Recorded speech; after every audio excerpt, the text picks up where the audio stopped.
Hello learners, welcome to our new video. In this video lesson, we will discuss theorems on angles formed interior of the circle. After each theorem, you will be provided with applications so that you can practice your skills. You may pause the video for a while and resume to play to check your own work. Good luck! So let's talk about theorems on angles formed interior of a circle. The theorem says, if two chords intersect within or interior of a circle, then the measure of the angle formed is 1/2 the sum of the measures of the intercepted arc and its vertical angle. So take note that we are referring to angle formed within or interior of a circle. And wherein we're going to find the sum of the measures of the intercepted arcs. So, to better understand the theorem, let's have these figures examined. Okay, so we have here angle PSR in our circle O. So, we have here two secants. So, nagkaroon tayo ng dalawang chords, si PA at si YR. So, nagkaroon ng angle PSR. Ang measurement doon ng angle PSR ay 1/2 ng sum ng ikanyang intercepted arc. Kung ito ang angle PSR, ang kanyang intercepted arc ay arc PR. Measure of arc PR. Plus the measure ng arc ng kanyang vertical angle. So, kung ito ang arc PSR, ito ang kanyang vertical angle. And therefore, ito ang kanyang intercepted arc. So, that is AY. AY. So, that would be your conclusion. So, later, balikan natin siya. So, moving on to another figure, we have circle S. In this circle, we named one angle. That is angle CDL. Ito siya, CDL. And the measure of that angle is equals to 1/2 of the measure of the intercepted arc. Ito yung kanyang intercepted arc, CL, plus the measure ng intercepted arc ng kanyang vertical angle. Ito ang vertical angle niya. So, ang intercepted arc ay ito, yung HI. So, HI. Okay, let's put on some numbers, some measures. Okay, so let's say this is 95 degrees and this is 125 degrees. Ayan. Let's find the measurement of angle S. So, angle PSR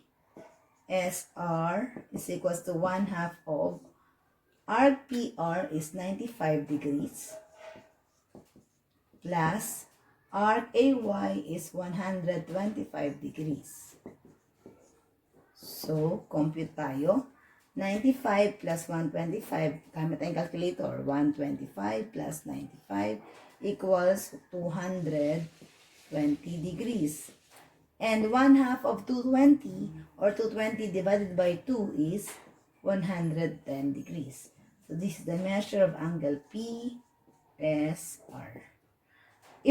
If in case you are tasked to find also the measurement of angle ASY or YSA, the answer still is 110 degrees since vertical angles are congruent. Now, let's move on to another one. Let's say this measures 190. And this arc here measures, let's say this is 70. 75 degrees. Yan. 75 degrees. Let's now solve for angle CDL. So, measure of angle CDL is equals to 1/2 of ito, 190 degrees plus ito, 75 degrees. Again, mag-calculate tayo. 190 plus 75 is 265. So this is 265 degrees. What is 265 divided by 2 or 265 times 1 half? So this is 132.5 degrees. This is now the measurement of this angle CDL and also the measurement of angle HDI. Pareho kasi sila. Vertical angles are congruent. So, that's it. So let's have application of the theorems on angles formed interior of a circle. On the first given problem, we are tasked to find the measure of angle 1. So here it is. So as you can see, we can simply apply the rule here. The measure of angle 1 is equals to 1/2 of the sum of the two intercepted arcs. So that is 200 degrees plus 60 degrees. 200 plus 60 is 260 degrees. And then we divide 260 by 2. This is 130 degrees. So, angle 1 is 130 degrees. Okay, for number 2, okay, this is the angle 2 that we're looking for. Ito yung angle 2. But as you can see, there's no measure for its intercepted arc, neither for the intercepted arc of the vertical angle. But we have these two on the other side. So, magagamit natin yan. Let's name this x muna. So, the measurement of angle x ang hahanapin natin. So, that is 1/2 of the sum. 150 degrees plus 80 degrees. So, this is 1/2 of 150 plus 80 is 230 degrees. Kalahati ng 230 ay 115. Am I right? Yes, 115. Yan ang measurement ng angle x. So, ito siya. So, 115 degrees. Now, as you can see, this angle x that we have got here and angle 2 that we're looking for forms a straight line. Now, during our previous year, we all know that if angles form a straight line, they are supposed to be supplementary. Ibig sabihin, ang sum nila ay 180 degrees. So, para mahanap si angle 2, having that idea, we have to subtract 115 from 180. 180 plus 115 is 65 degrees. So, this is the measurement of angle 2, 65 degrees. Okay? So, let's move on to problem number 3. In number 3, it is a bit tricky for this time because we're looking for the arc. Given ang angle at ang isang intercepted arc. So, let's visualize our problem first. So, kung meron tayong angle ABC, and the measure of that is equals to 1/2, ABD, 1/2 of the intercepted arcs. Ang mga intercepted arcs natin ito, lagi ko na yung value, yung arc AD plus arc CE. Ayan. So, ito yung angle, ito yung mga arcs. Now, lagyan natin yung values na meron tayo. The values that we have are, yung angle natin given a measurement that is 95 degrees equals 1/2 of, yung arc AD given then 110 degrees. Plus, yung CE, siyang nawawala. So, siya yung X. So, to do this, multiply natin both sides sa reciprocal ng 1/2 para mawala yung fraction na yun dyan. So, this is 2. Cancel, cancel. 95 times 2 is 190. Tama ba? 95, 90, 90 is 180 plus 10. So, 190. Tama. 190 degrees. Equals, copy ito nasa loob ng parentheses. Yan. Then, transpose lang si 110. So, 190 degrees minus 110 degrees equals x. So, 190 minus 110, that is 80. So, x equals 80 degrees. So, ito na ang ating magiging x. So, ang arc na ito ay 80 degrees. If you wish to check, try natin. Dapat 95 ang sagot kapag kinuha ang 1/2 ng sum ng 110 plus 80.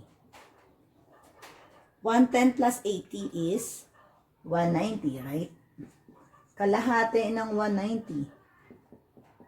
95 ba? Yes, that is 95. So, our answer is correct. Now, let's move on to number 4. Again, parang kagaya kanina, x ang nawawala.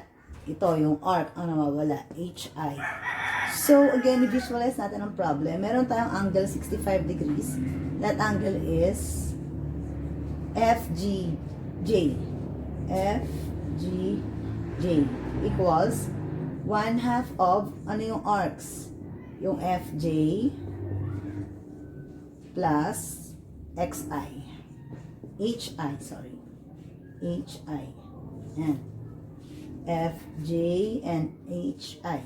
Okay, lagay natin yung values na meron tayo. It should be 65 degrees kasi given siya doon. Equals 1/2 of FJ ay 100 degrees plus HI ay nawawala. And so again, multiply both sides by 1/2. 1/2. 65 times, times 2, times 2.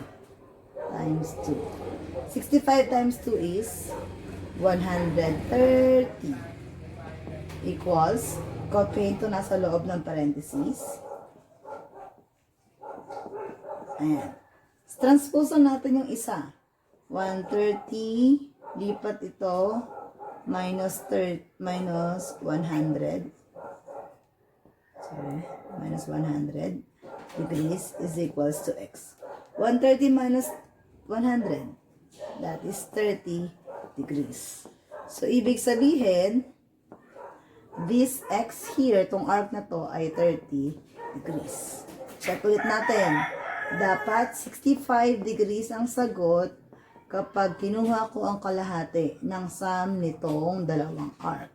100 plus 30. 100 plus 30 is 130. What is 1/2 of 130? Yes, that is 65 degrees. So our answer is correct.